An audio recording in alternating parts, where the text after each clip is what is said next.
Hello, I'm Brian Bowyer, and I have a new book available from Potter's Grove Press called Old Too Soon. I had a lot of fun with this one, and I hope you'll check it out. Next year, my number one and my number two all time favorite movies, Pulp Fiction and Natural Born Killers, both turned 30 years old. So I decided to shoot a video to explain how much each of those movies mean to me. I'll begin with Pulp Fiction. Seeing Pulp Fiction in a theater in 1994 was an amazing experience. I was 21 in 1994 and already a Tarantino fan because of Reservoir Dogs, so I had been eagerly anticipating Pulp Fiction, but it turned out to be better than I thought it was going to be. It only played for 1 week initially in my hometown of Beckley, West Virginia, but I went to see it 3 times by myself that week.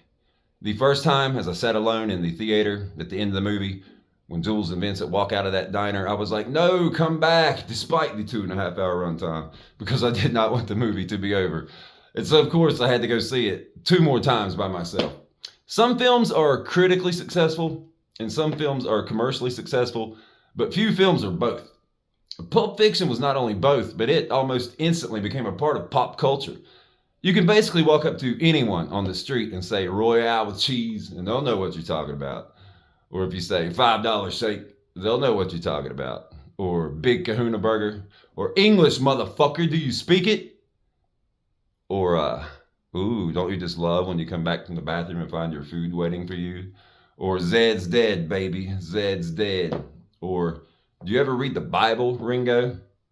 There's a lot of spiritual subtext in Pulp Fiction, with each of the three interlocking stories, which are told out of chronological order, all ending with some sort of redemption. But when Pulp Fiction first came out in 1994, all that anyone seemed to talk about was how violent it was. But there are only 7 deaths in the movie. The 3 guys in the apartment in the beginning. Jules shoots the guy on the couch, then turns the guy on the chair. Oh, I'm sorry. Did I break your concentration? That's 1 death. Then he and Vincent kill the guy on the chair. That's 2 deaths. Then they kill the guy who comes running out of the bathroom shooting at them but misses. That's 3 deaths.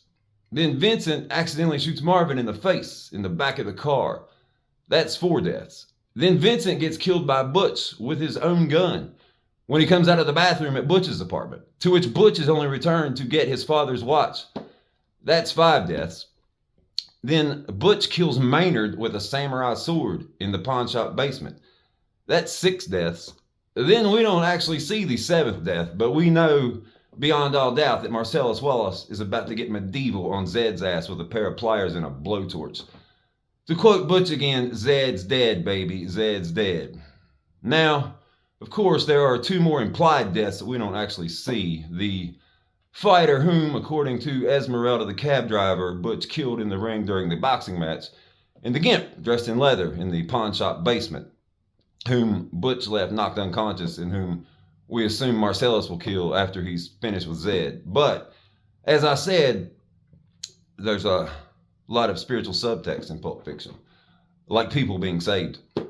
Mia Wallace being brought back to the land of the living from the land of the dead after a drug overdose. Marcellus Wallace being saved from certain death by Butch in the pawn shop basement, from which Butch has escaped but returns to, as if returning to hell to save a sworn mortal enemy because he cannot abandon him to that fate. All those potential victims being saved in the diner when Jules talks Honey Bunny and Pumpkin into putting their guns down and calling off the robbery.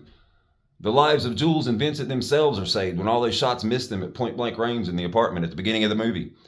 Jules calls it a miracle, a sign from God, an act of divine intervention, and retires from crime and lives. Vincent shrugs it off and pays with his life. Then you have that whole biblical passage that Jules identifies as Ezekiel 25:17, in which he quotes throughout the movie. And we have that combination on the briefcase, 666, which, of course, is a sign of Satan. And though we never know what is actually in the briefcase, we do know that whatever it is, it emits a golden glow. And now, 29 years later, we still don't know what's in the briefcase. But that was never important in the first place. The only thing that was ever important is the fact that whatever is in the briefcase is extremely important. And that's all we ever needed to know. And I also know, all these years later, that Pulp Fiction and Natural Born Killers remain my number 1 and my number 2 all-time favorite movies. Natural Born Killers came out the same year as Pulp Fiction, by the way, in 1994, just a little bit earlier. I saw Natural Born Killers in August of 1994. When I came out of the theater, I was like, that is the baddest movie I have ever seen. That is my all-time favorite. But then I saw Pulp Fiction 2 months later in October, and I was like, man, I think I like that one just a little bit more. Natural Born Killers, in my opinion, is a film that has never gained the immense respectability that it deserves, and sometimes I think that's for the best. Some works of art need to remain beyond mainstream acceptance because they're just too cool for school, which also makes Natural Born Killers that much cooler for those of us who know and have known from the beginning what a masterpiece this movie truly is. Natural Born Killers is a hard film to describe. I mean, sure, it's easy to summarize the tale of Mickey and Mallory Knox, two deranged, psychotic lovers who go on a killing spree and become celebrities in the media, but it's the moment-to-moment, frame-by-frame texture of the movie that transforms the story into such a chaotic experience. It's a surreal splatterfest that works as both a thriller and a satire, and Natural Born Killers cackles maniacally in its visual insanity. The camera work dazzles in this movie, which is shot on film and video, in color and black and white. Then add in the ear candy of Trent Reznor's pitch-perfect soundtrack, and you have an almost overwhelming optical and auditory barrage. This is by far Oliver Stone's greatest movie, in my opinion. And yes, we all know that Tarantino wrote the original screenplay, and that he was unhappy with what Stone chose to do with it, but I think he turned it into a straight-up masterpiece. And there are some great performances in Natural Born Killers. Woody Harrelson as Mickey Knox, Tom Sizemore as Jack Scagnetti, Robert Downey Jr. as Wayne Gale, Tommy Lee Jones as the prison warden, Rodney Dangerfield as the incestuous father, but it is Juliette Lewis as Mallory Knox who towers over this movie, delivering what is, hands down, my all-time favorite acting performance by anyone.